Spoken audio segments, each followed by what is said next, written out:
حضرت لقمان حکیم نے اپنے بیٹے کو کہا 3 نصیحتیں تجھے کرنے لگا ہوں، یہ 3000 نصیحتوں کا خلاصہ ہے، اور ان میں بھی 2 کو یاد رکھنا، 1 کو بھول جانا۔ تو بیٹا ہمہ تنگوش ہو گیا، تو حضرت لقمان بولے جو نیکی کی ہے اس کو بھول جانا، جو نیکی کی ہے اس کو بھول جانا، اور موت کو اور اپنے رب کو یاد رکھنا۔ یہ میری ساری نصیحتوں کا خلاصہ ہے۔ جو نیکی کی ہے وہ بھول جانا، چاہے وہ کسی شخص کے ساتھ کی ہے، چاہے وہ نیکی عبادت کی صورت میں ہے، چاہے وہ ریاضت کی شکل میں ہے، خدمت انسانی ہے، کسی رشتہ دار کے ساتھ نیکی کی ہے، تو کہا بھول جانا جس طرح کی ہوئی نہیں ہے۔ حضرت معاذ بن جبل رضی اللہ تعالیٰ عنہ حضور کے روضہ انور کے سامنے بیٹھ کے رو رہے تھے۔ حضرت عمر گزرے تو پوچھا اے معاذ کیوں رو رہے ہو؟ کہا صاحب مزار کا ایک فرمان یاد آیا جس نے رلا دیا۔ کہا وہ کیا فرمان ہے؟ کہا ایک دن حضور نے کہا تھا ادنا سی ریا بھی شرک ہے، تھوڑی سی ریاکاری بھی شرک ہے۔ اللہ صرف اس عمل کو قبول کرتا ہے جو محض اس کے لیے کیا جائے۔ تو نیکی خالص اللہ کے لیے کریں گے تو قابل قبول ہے۔ اللہ تعالیٰ غیرت والا ہے، وہ کسی اور کو اپنے ساتھ شریک ہونا پسند نہیں کرتا۔ تو جب بھی نیکی کرو، یہ سلس دین ہے، انما الاعمال بالنیات۔ اس حدیث کو علماء نے کہا ہے 3 حصہ دین کا اس میں ہے کہ اعمال کا دار و مدار نیتوں پہ ہے۔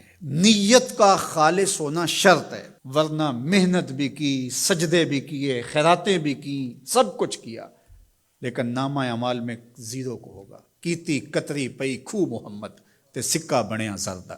تو ریاء سے بچنے کی تلقین کی گئی۔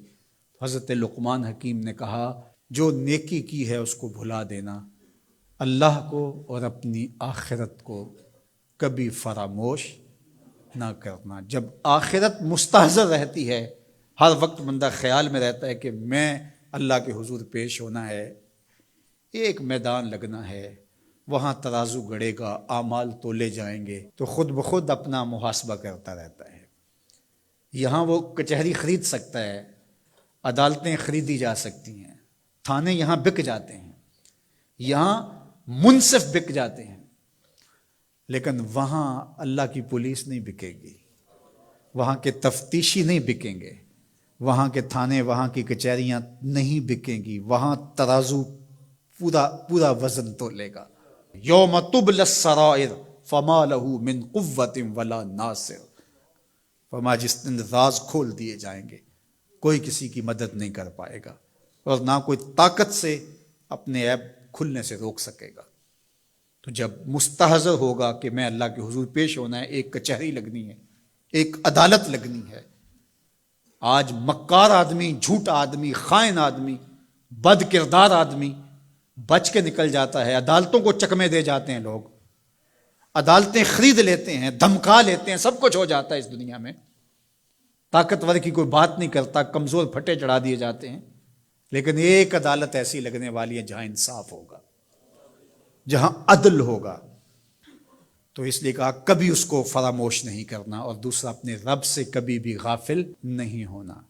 اپنے رب سے جو غافل ہو جاتا ہے وہ زندگی کے مقصد کو کھو بیٹھتا ہے، اور اسی کو رومی کہتے ہیں دنیا ہے یہ چیز، دنیا از خدا غافل بدن۔ دنیا کیا ہے؟ کہا سونے چاندی ہیرے جواہرات کا نام دنیا نہیں ہے، خدا سے غافل ہو جانے کا نام دنیا ہے۔ تو اس لیے اللہ کے ذکر سے، اس کی یاد سے، اس سے کبھی بھی غافل نہیں ہونا چاہیے۔ اور اگر کوئی اس سے غافل ہو گیا تو سن لو وَلَا تَكُونُوا كَالَّذِينَ نَسُوا اللَّهَ فَأَنسَاهُمْ أَنفُسَهُمْ اولئک هم الفاسقون۔ کہا ان لوگوں کی طرح نہ ہو جانا جو خدا سے غافل ہو گئے۔ تو جب وہ خدا سے غافل ہو گئے، اللہ نے انہیں ان کی ذاتوں سے بے خبر کر دیا۔ کسی نے کہا اقبال سے کہ تو نے خود ہی کا سبق کہاں سے لیا تھا؟ کہا قرآن کی اس آیت سے لیا تھا۔ اور یہ بات ذہن میں بٹھا لیں، اپنے لیے بھی اور اپنی اولادوں کی تباہ میں راسخ کریں جیسے بھی ہو سکے، کہ ایک چیز کو بھول جانا ہے، جو نیکی ہو گئی بھول گئے، اور اللہ کو بھی یاد رکھنا ہے اور آخرت کو بھی یاد رکھنا ہے۔ یہ چیز یاد رہ گئی تو سمجھ جاؤ خیر ہے، اور اگر یہ 2 چیزیں بھول گئیں اور جو بھولنے کی چیز ہے وہ یاد رہی تو سمجھو ہم نے اپنا سب کچھ لٹا دیا